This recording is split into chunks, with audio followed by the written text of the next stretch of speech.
শুরুতে আমরা যা দেখলাম একটা সংবিধান সংস্কারের আলাপ গত 1 বছর ছিল। আপনি অনেক সময় তীক্ষ্ণ চোখে সেটার সমালোচনা করেছেন, আবার আমাদের সংবিধান সংস্কারের বাইরে আমাদের রাষ্ট্র সংস্কারের একটা প্রয়োজনীয়তার কথা সবাই স্বীকার করে। আমরা স্বীকার করি, আপনি স্বীকার করেন। কিন্তু ডক্টর ইউনূস এবং আলী রিয়াজরা যে ধরনের সংস্কার শুরু করেছিলেন, যে ধরনের সংস্কারকে একটা ফানি জায়গায় নিয়ে গিয়েছিলেন, সবাই বলতো, অনেক জায়গা থেকে তীব্র সমালোচনা ছিল যেটা তাদের একটা কালক্ষেপণের একটা চেষ্টা, মূলত এর মধ্যে তারা অন্যান্য এজেন্ডা বাস্তবায়ন করতে চায়। যেমন আমেরিকার চুক্তিগুলো আপনারা দেখছেন, তারা আমেরিকার প্রেসিডেন্ট আজকে ডোনাল্ড ট্রাম্প তারেক রহমানকে স্বাগত জানাতে গিয়ে সেখানে তিনি অস্ত্র বিক্রির আলাপ এনেছেন। এই প্রেক্ষাপটে এই সংস্কার এখন কোন পথে আছে?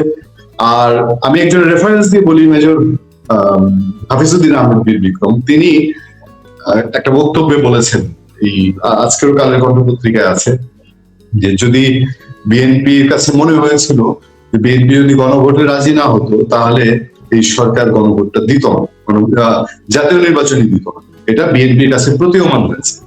আর সেই ক্ষেত্রে সংসদের অবস্থা আপনি জানেন, যে সংবিধান সংস্কার বা গণপরিষদ সদস্য হিসেবে যেটা শপথ নেওয়ার কথা বিএনপি দিক থেকে বলা হয়, সেটা তারা নিচ্ছে না।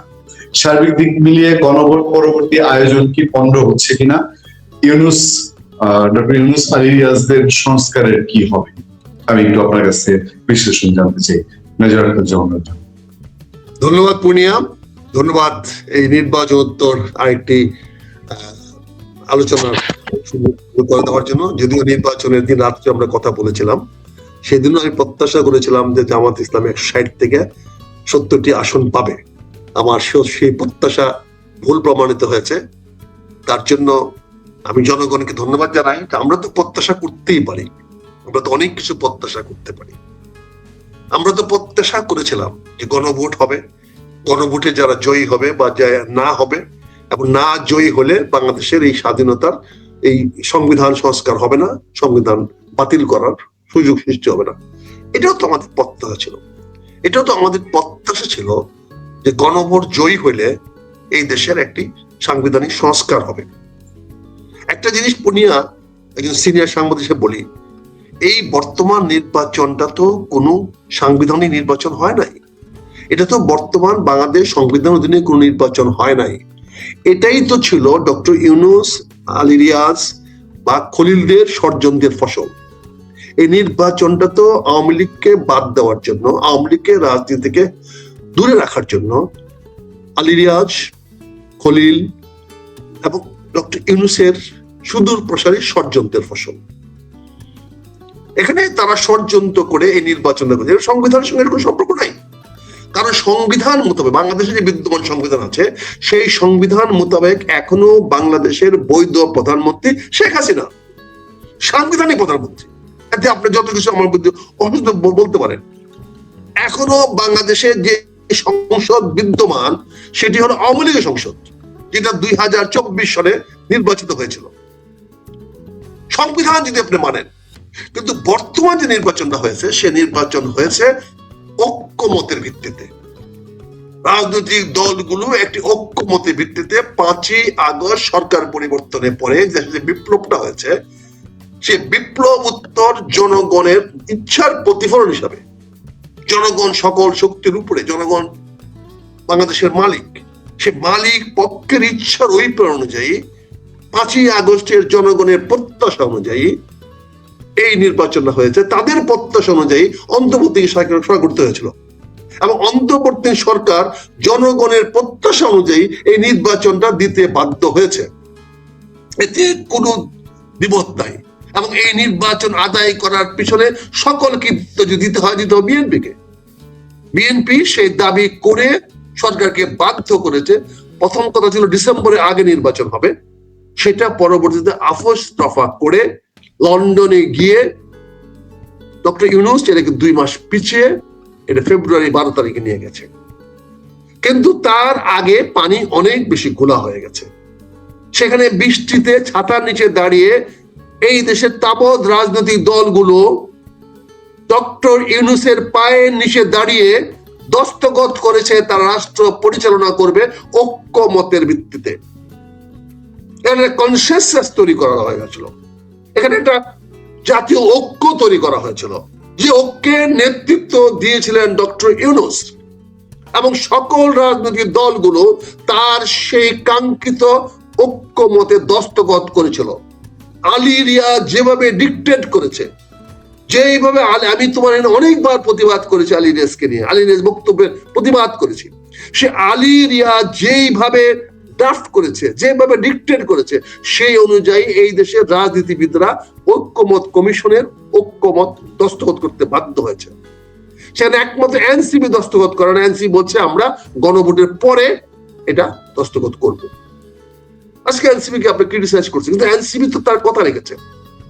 তারা ছোট হতে পারে, বাট তারা তাদের কথা রেখেছে। কিন্তু বাকি বড় রাজনৈতিক দলগুলো, আজকে যে রাজনৈতিক দল ক্ষমতায় গেল, সে কি করলো? যে ঐক্যমত কমিশন তুমি দস্তখত করলা, তোমার কথা মতো গণভোট একসঙ্গে হলো। এই নির্বাচনটাই তো হয়েছে ঐক্যমতের ভিত্তিতে, সংবিধানের ভিত্তিতে নয়। বর্তমান বিদ্যমান সংবিধান অনুযায়ী এই নির্বাচন হয় নাই। বর্তমান সংবিধান নির্বাচন হইতে হলে আমাদেরকে 2029 সন পর্যন্ত অপেক্ষা করতে হবে। 2029 সনের পরবর্তী সংবিধান হবে, কারণ এই সংবিধান ভাঙ্গার ক্ষমতা রাষ্ট্রপতির নাই। আমার সংবিধান বলে সংবিধান ভাঙতে হলে প্রধানমন্ত্রীর লিখিত দস্তখত, লিখিত কাগজ থাকতে হবে। রাষ্ট্রপতি কি শেখ হাসিনার লিখিত কাগজ দেখাতে পারবে? রাষ্ট্রপতি নিজেও বলেছে তার কাছে সে ধরনের কোনো কাগজ নাই। তারপরে আপনি ডক্টর নসির দিয়া সুপ্রিম কোর্টের জাজকে দিয়ে একটা রায় দিয়েছে, আসিফ নজরুল চিট করেছে, জাতিকে ধোঁকা দিয়েছে, ধাপ্পাবাজি দিয়েছে। সেখানেও জজরা সেদিন ক্যান্টনমেন্টে আশ্রয় নিয়েছিল, অথচ তাদের নামে একটা কনসেনসাস জাজমেন্ট দিয়ে তাকে ডক্টর নসির দিয়ে অন্তর্বর্তী সরকারে বৈধ করা হয়েছিল। এই অপরাধগুলো যারা করেছে তারা এমনি ছাড় পেয়ে যাবে? আজকে গণভোটকে নিয়ে তুমি পরবর্তী পণ্ড হবে কেন? অলরেডি রাষ্ট্রটাকে একটা খেলো বানিয়ে ফেলা হয়েছে। এই রাষ্ট্রের এই তন্ত্রমাতিজ্ঞানী সরকার প্রধান যে অপরাধ করে গেছে, ডক্টর ইউনূস জাতি সংবিধান ধাপ্পাবাজি করেছে, ধোঁকাবাজি করেছে। ডক্টর ইউনূসের সাঙ্গপাঙ্গরা, তার উপদেষ্টারা, আলী রিয়াজ, ডক্টর খলিল এবং আরো অনেকে, একজন তো পলায় গেছে দেশ থেকে, আপনারা জানেন, সবাই বলা বলি করতেছেন। এই লোকগুলা জাতিকে ধাপ্পাবাজি করেছে। একজন উপদেষ্টা বিমান চেয়ারম্যান হয়েছে, মন্ত্রী হইয়া সরকারি কর্মকর্তা হয়েছে। এই ধরনের দৃশ্য তারা দেখিয়েছে। আসিফ নজরুল হাজার হাজার মানুষকে জামিন দেয় নাই, লক্ষ লক্ষ মানুষকে বিনা বিচারে গত 1.5 বছর জেলে আটকে রেখেছে। সেখানে মানবতা লঙ্ঘিত হয় নাই? সেখানে আমার সংবিধান লঙ্ঘিত হয় নাই? সেখানে যেখানে সংবিধানে স্পষ্ট লেখা আছে বিনা বিচারে, সেখানে বিচারক ধমকায়া, বিচারকদের উপর চাপ সৃষ্টি করে আসিফ নজরুল হাজার হাজার মানুষের জামিন অস্বীকার করেছে, জামিন দেয় নাই। সে বিচারকদেরকে দায়ী করছে জামিন দিলে। তাহলে এই যে অনিয়মগুলা করেছেন, করে আজকে বলতেছেন এই সরকার সংবিধান মতো হয়েছে। সংবিধানে কোথাও লেখা নাই যে আমরা ওই ঐক্যমত কমিশনের বা ওই দস্তখত করব। এই ভাউতাবাজি কেন আজকে? আজকে কেন ভাউতাবাজি আপনি করছেন? আপনি কোন সংবিধান মোতাবেক 12 ফেব্রুয়ারি নির্বাচন হয়েছে? কোন সংবিধান মোতাবেক আপনি জাতীয় সরকার আজকে গঠন করেছেন? কথা ছিল জাতীয় সরকার হবে। আপনি কোন ধারা, সংবিধানে কোন ধারা বলে আপনি বর্তমান সরকার গঠন করলেন? এই যে কাজগুলা করছেন, শুনেন, শক্তির কাছে সবাই নত হয়। ইতিহাস বড় নির্মম। যখন যার শক্তি থাকে তখন সবাই ধরাকে সরা জ্ঞান করে। চিন্তা করে দেখেন তো, 2024 সনের ফেব্রুয়ারি মাসে শেখ হাসিনার বিরুদ্ধে কথা বলার সাহস বাংলাদেশে কোন লোকের ছিল? কোন ব্যাটার ছিল? কারো হ্যাডম ছিল? 2024 সনে সমস্ত বিদেশিরা, ভারত বলেন, চীন বলেন, আমেরিকা বলেন, শেখ হাসিনাকে কি স্বাগতম সুভাষিস জানায় নাই? তার নির্বাচনকে স্বীকৃতি দেয় নাই? ইউরোপিয়ানরা কি তার নির্বাচন স্বীকৃতি দেয় নাই? সেখানেও কি মন্ত্রী পরিষদ গঠনের সময় এই দেশের সকল সাঙ্গপাঙ্গরা ওখানে কি যান নাই? তাহলে কি হয়েছে? 24 ফেব্রুয়ারিতে শেখ হাসিনা ছিল দোর্দণ্ড প্রধানমন্ত্রী। তার সামনে দাঁড়ানো দূরের কথা, কোন রাজনৈতিক দলের একটি জনসভা রাস্তায় পজিশন করার মতো ক্ষমতা ছিল না। এটা জেলা পর্যায়ে ছিল না, উপজেলা পর্যায়ে ছিল না। ভুলে যাবেন না দিনগুলো। যদি ভুলে যান তাহলে একইভাবে ভুল করতে হবে। আজকের ক্ষমতায় চূড়ান্ত ক্ষমতা নয়, কিন্তু আজকের ভুল আগামী দিনের জন্য আপনার জন্য মহা ক্ষতি বয়ে আনবে। আজকে যে ভুল করবেন সেই ভুলটি আপনার জন্য আগামীতে মহাশত্রু আপনার বিষ হয়ে দাঁড়াবে, আপনার চরম ক্ষতির কারণ হয়ে যাবে। কিন্তু আজকে যে ক্ষমতা দেখাচ্ছেন এই ক্ষমতায় শেষ ক্ষমতা নয়, ক্ষমতা রাতের পরে পরিবর্তন হয়ে যেতে পারে, কিন্তু আপনার ভুলের খেসারত আপনাকে দিতে হবে। কাজে আজকে ডক্টর ইউনূস, আলী রিয়াজ এরা আজকে ইতিহাসের কালপ্রিট, এরা ভিলেন, এরা বাংলাদেশের শত্রু হিসেবে পরিগণিত হবে। আগামী দিন ইতিহাসে লেখা হবে বাংলাদেশের সবচেয়ে ক্ষতি যারা করে গেছেন ডক্টর ইউনূস। সে বাংলাদেশের মানুষকে প্রবঞ্চিত করেছে, বাংলাদেশের মানুষকে ধোঁকাবাজিতে ফেলেছে, সে অনেক বড় বড় কথা বলেছে তার কোনো বাস্তবায়ন করে নাই। তারা এমন অনেক কাজ করে গেছে যে কাজগুলো বাংলাদেশের প্রয়োজন ছিল না। ডক্টর ইউনূস তার অর্থনৈতিক দুর্নীতিপন্ত করে গেছে, তার গ্রামীণ ফোনকে অনেক রকম সুযোগ সুবিধা দিয়ে গেছে। আজকে তাদের সঙ্গে লিঙ্ক রাখার জন্য ডক্টর খলিলের মতো একটা লোককে রেখে দিতে হয়েছে। এটাকে সরকারের যে ধিক্কারজনক। 2022 সন থেকে এই দেশের ষড়যন্ত্রে রাজনীতি যে খলিল সাহেব করেছে, আমেরিকার যে চেঞ্জ রিজিমের যে টাকা ডিস্ট্রিবিউট করেছে, যার মাধ্যমে এইগুলা হয়েছে, তাকে আজকে এটা গণতান্ত্রিক রাজনৈতিক দলে পররাষ্ট্রমন্ত্রী বানাতে হবে। এটা দুঃখজনক, দুর্ভাগ্যজনক, আমাদের কিছু করার নাই, কিন্তু আমরা তার জন্য নিন্দা জানাতে পারি, আমরা দুঃখ প্রকাশ করতে পারি। এটা করা উচিত হয় নাই। এটা দিয়ে প্রমাণ করলেন যে তারেক রহমান সাহেব বলেছিলেন যে আমি বাংলাদেশে আসা আমার উপর নির্ভর করে না।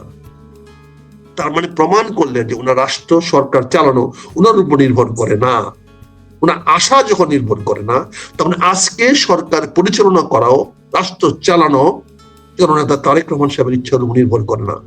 তাই মাননীয় প্রধানমন্ত্রী তার মন্ত্রী পরিষদে একটা লিঙ্ক রাখার চেষ্টা করেছেন।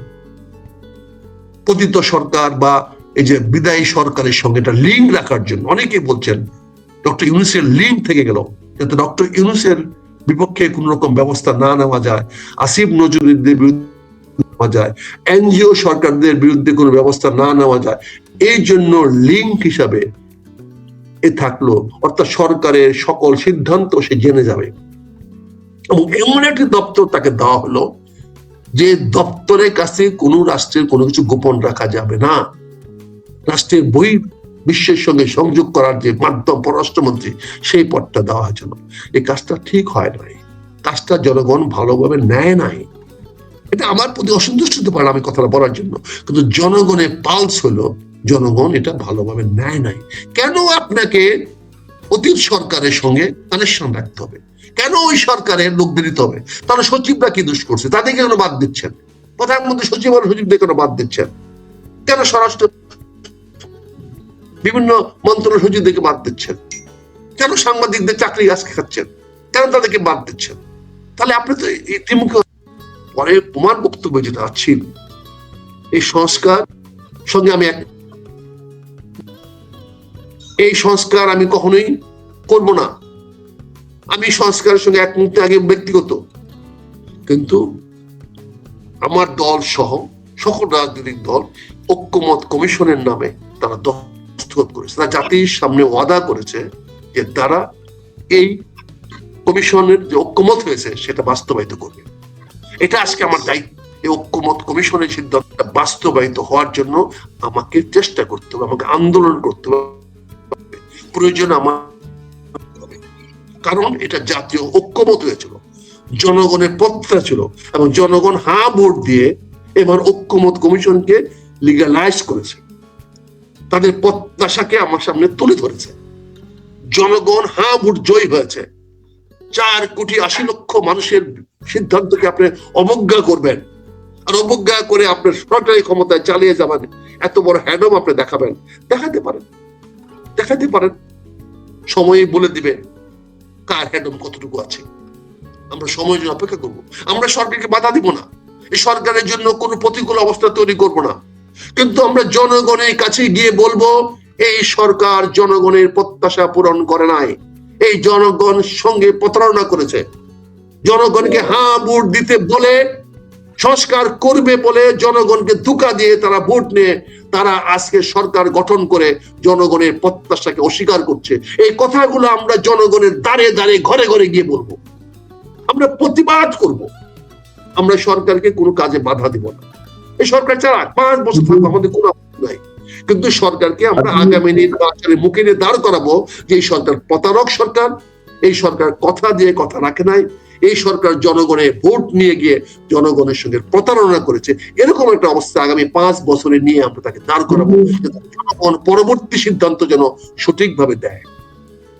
তবে কিন্তু যেই সংস্কার নিজেই একটা ফাঁকা বেলুন, যে নিজেই একটা মানে মিথ্যা একটা মঞ্চের উপর দাঁড়িয়ে আছে, এই সংস্কার এভাবে করে কথা দিয়েছিলাম, এই সংস্কার করলে আমার লাভ কি, আমাদের ভবিষ্যৎ কি, কতটুকু লাভ?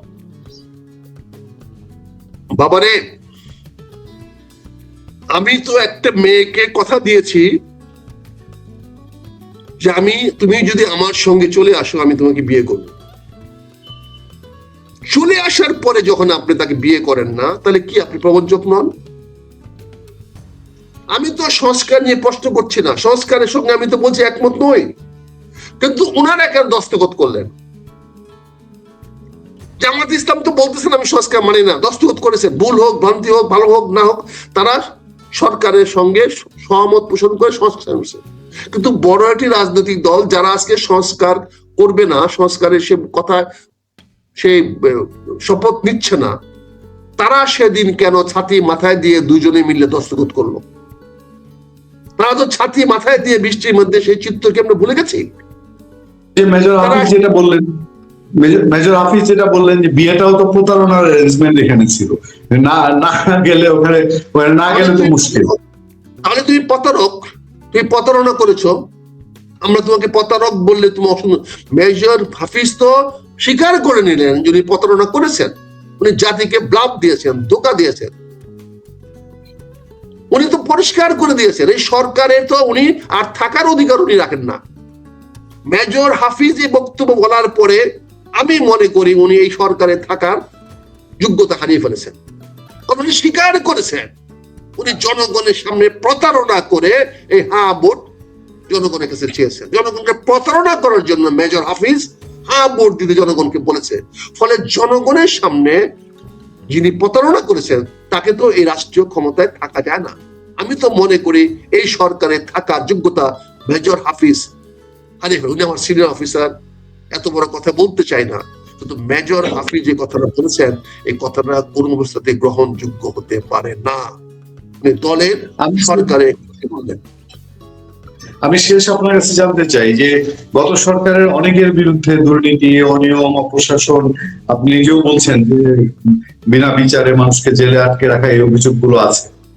এখন এই মুহূর্তে এসে আপনার কাছে ওপিনিয়ন জানতে চাই যে যারা বিনা বিচারে আছে, তারা আওয়ামী লীগ, বিএনপি, জামাত, জাতীয় পার্টি জানি না, যারা বিনা বিচারে আছে তাদের নিয়ে দ্রুত এই সরকারের কি সিদ্ধান্ত হওয়া উচিত? 1 নাম্বার। 2 নাম্বার হলো আওয়ামী লীগ নিয়ে এই সরকারের সিদ্ধান্ত কি হওয়া উচিত? কি হওয়া উচিত আমি আপনার কাছে এই সরকারের সিদ্ধান্ত উচিত সেটা তো বলার অপেক্ষা না, তারা সিদ্ধান্ত নিয়ে নিয়েছে। তারা তো আওয়ামী লীগকে পুনর্বাসন করার নিয়ে নিয়েছে এবং আওয়ামী লীগও এই সরকারকে মেনে নিয়েছে। কাজে এখানে তাদের একটা ম্যারেজ হয়ে গেছে, এটা নিয়ে আমি কথা বলতে চাই না। তবে বিনা বিচারে যেন আর কোনো মানুষ জেলখানায় আটক না থাকে। যত বড় অপরাধী হোক তার বিচার করেন, তার বিচার করেন, কিন্তু তার বিচারের অধিকার থেকে তাকে বঞ্চিত করবেন না। তাকে বিনা বিচারে আপনি একদিন দূরে কথা 1 ঘন্টা আটক রাখতে পারেন না। এই সংসদ, এই সংবিধান যখন বলবৎ হয়ে গেছে, এখন যখন বলছেন আপনারা সংবিধান অনুযায়ী শপথ নিয়েছেন, এখন যখন আপনারা বলছেন সংবিধান সরকার গঠন করেছেন, তাহলে এই সংবিধান স্পষ্ট বলে দিয়েছে কাউকে বিনা বিচারে আটক রাখা যাবে না। আজ থেকে একজনও যেন 1 ঘন্টার জন্য যেন কেউ বিনা বিচারে আটক না থাকে, সেটা দেখা উচিত। বিচার করেন, আমি তো বলছি বিচার করতে হবে। যে কোনো লোক অপরাধ করলে সে যে অপরাধী করুক, ছোট করুক বড় করুক, তাকে বিচারের আওতায় আনতে হবে। বিচারের আওতায় আনা মানে এই নয় তাকে বিনা বিচারে মাসের পর মাস আটকে রাখবেন জেলখানায়। এটা অমানবিক, এটা মানবতা বিরোধী। এটা আমি আমার নিজের সরকার করলেও আমি মেনে নেব না, প্রতিবাদ করব। বিনা বিচারে কাউকে জেলে আটকানো যায় না। আর জামাতের রাজনীতি পরিষ্কার, ন্যায় ও ইনসাফ ভিত্তিতে রাষ্ট্র পরিচালনা করা হবে। ন্যায় ও ইনসাফ নিশ্চিত করে কোনো বিনা বিচারে কাউকে আটক করার বিধান সেখানে নাই। সেখানে মিজান ঠিক থাকবে, বিচার সূক্ষ্ম হবে, স্পষ্ট হবে, কিন্তু বিনা বিচারে কাউকে কষ্ট দেওয়া যাবে না। এটা জামাত ইসলামের রাজনীতি। জামাত বিশ্বাস করে ফ্যাসিস্ট আমলে যত অপরাধ করা হয়েছে সকল অপরাধের পাই পাই বিচার করতে হবে। এটা আমাদের দাবি, জামাত ইসলামের দাবি।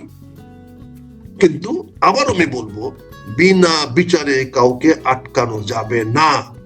আইনের শাসন প্রতিষ্ঠা করতে হবে, ন্যায় ইনসাফ প্রতিষ্ঠা করতে হবে। আমার মতো ন্যায় ইনসাফ প্রতিষ্ঠা করেন না, ঠিক আছে, কিন্তু আপনি সাংবিধানিক প্রতিষ্ঠা করেন, আপনি আইন প্রতিষ্ঠা করেন, আইনের শাসন প্রতিষ্ঠা করেন।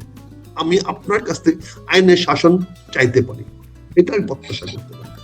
আর আপনার সরকারের কোন সদস্য বলবে আমরা সেদিন প্রতারণা করে ভোট না বলতাম, ঐক্যমত দস্তখত না করতাম, তাহলে আজকে নির্বাচন হতো না। তার মানে আপনি জানতেন যে আপনি প্রতারণার ফাঁদে আমাকে ফেলছেন। আপনি ইচ্ছা করে, ইচ্ছা প্রণোদিত ভাবে, জেনে শুনে জনগণের সঙ্গে প্রতারণা করেছেন। এই কথা স্বীকার করার পরে আমি জানি না মেজর হাফিজ যে কথা বলেছেন কেন। তুমি কালের কণ্ঠের কথা হয়তো আছে, কোনো কণ্ঠ কি বিশ্বাস করে, কে কখন স্বার্থে কার বিরুদ্ধে কি বক্তব্য দেয়। এই বক্তব্যটা যারা দিয়েছেন, যারা প্রচার করেছেন, প্রকাশ করেছেন, তারা সরাসরি মেজর হাফিজের ক্ষতি করলেন, তাকে বিতর্কিত করলেন, তার উপরে দায়ভার চাপিয়ে দিলেন। আমি এর জন্য দুঃখিত, কিন্তু ওনার এই বক্তব্যটা বলা উচিত হয় নাই। এটা স্ববিরোধী বক্তব্য হয়ে গেছে, দলের প্রতি বিশ্বাসঘাতকতা হয়ে গেছে, সরকারের প্রতি বিশ্বাসঘাতকতা হয়ে গেছে। উনি কখনোই বলতে পারেন না যে আমরা এই প্রতারণা না করলে নির্বাচন হতো না। থ্যাংক ইউ ভাই, অনেক অনেক ধন্যবাদ। আমাদের আজকে এই আলোচনাটাই জরুরি ছিল, গণভোট এবং সংস্কারের কি ভবিষ্যৎ আছে। আমরা অপেক্ষায় থাকবো এবং নিশ্চয়ই এটা নিয়ে রাজনীতি